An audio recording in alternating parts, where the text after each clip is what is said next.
Good morning, Lieutenant Galloway with the Eufaula Fire and Rescue. This is the weekly reports for July 21st. As of this day, we've had a total of 31 calls. Our first one is a cooking fire that was confined to the container. This was at 288 Cotton Hill Road. Got a call reference to smoke being inside the structure and the residence. Arrived on scene to find it kind of heavy smoked up.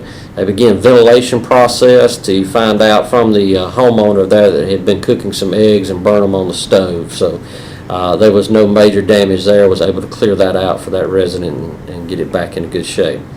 We also had a brush fire and grass mixture. This was on Highway 165. It actually turned out to be a controlled burn that we was not notified of. So once again, we would like to ask everyone, property owners, small and large, if you're doing some kind of controlled burns or plan on doing that, call us, get the burn permits within inside the city limits, as well as, biggest thing, just let us know what's going on. We've had a total of 15 EMS calls, 2 vehicle accidents with injuries. The first one was at number 1 Old Sardis Church Road. 1 vehicle rolled over and 1 patient was transported to Medical Center Barber for treatment. The second was on 185 Highway 95. Individual ran off the road here, striking a tree, and was transported to Medical Center Barber for treatment. We've had a total of 1 public service assistance, 5 public service calls, 1 dispatched and canceled en route, 1 false alarm, 2 burn permits were approved, 1 smoke detector installation, and 1 fire safety education talk.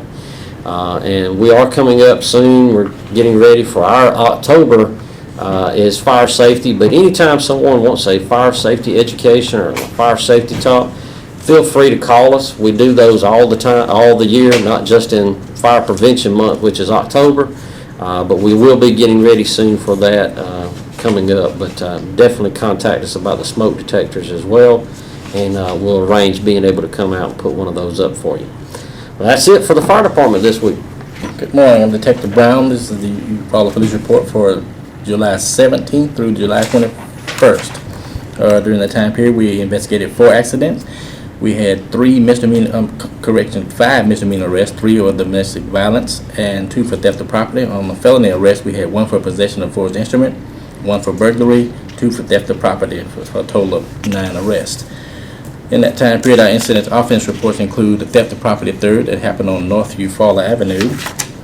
We had a harassment and criminal trespass third that happened on English Oaks Apartments. We had another theft of property third on Noel Drive. There was a theft of lost property on West Washington Street. There was a domestic violence third that occurred on Sycamore Drive. We had an unlawful B&E of a motor vehicle that occurred, this was on Old Abbeville Road. Criminal mischief third that occurred on Dale Road. We had a criminal trespass third that occurred on South Eufaula Avenue. We also had a theft of property third on South Eufaula Avenue. And assault third on Dale Road. We had another B&E at Eufaula Estates.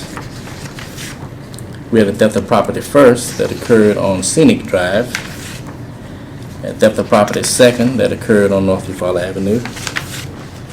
We had a theft of lost property third that occurred on South Eufaula Avenue. We had another domestic violence third that occurred on Newfort Bridle Road. We had the arrest of a juvenile involved in domestic violence third. We had the arrest of Sade Billings for possession of a forced instrument, 2nd degree. We had the arrest of Eric Lynn, that was going to be for theft by deception. We had the arrest of Ethel Trutling Moore for DV third, domestic violence third. We had the arrest of Mr. Joseph Ross Jr. for domestic violence third, burglary first, theft by deception third, and theft by deception first. This was I believe, an arrest from another agency. And we have the arrest of Devin Dean for theft of property 1st degree. That's our reports for this time period. I want to ask you about something that occurred today, and was reported today. I know it's not in the reports. I've got pictures to go along with it and everything else. Henry Franklin's property over in the Washington Street area was broken into again. He has a suspect that he believes committed this crime.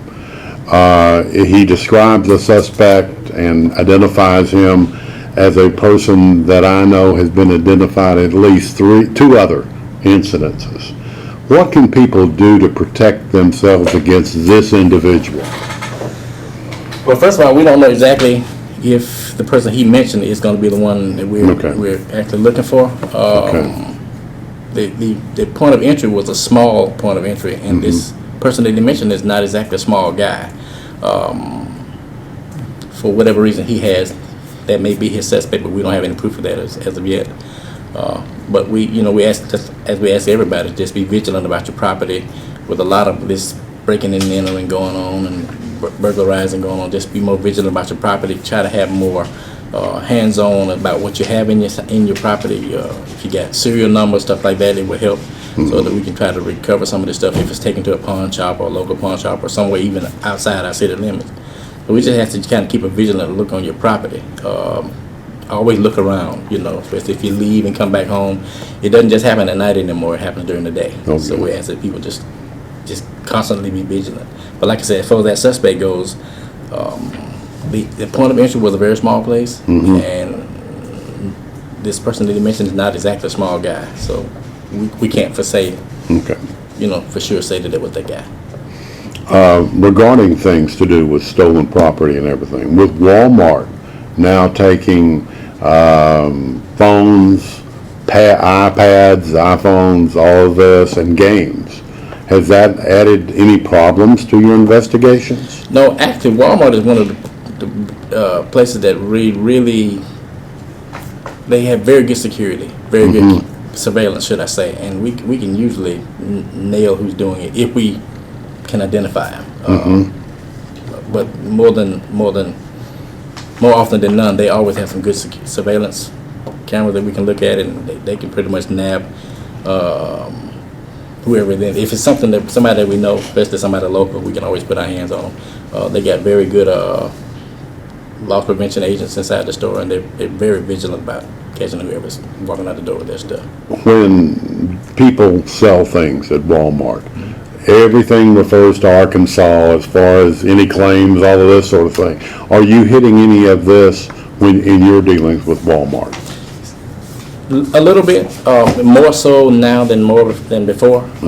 It is getting a little more prevalent that we're dealing with, people out of Arkansas, but pretty much we deal with just the local asset protection people inside the store most of the time. I know that's going to make people feel more comfortable Oh, yeah. about the way they're doing business. Oh, yeah.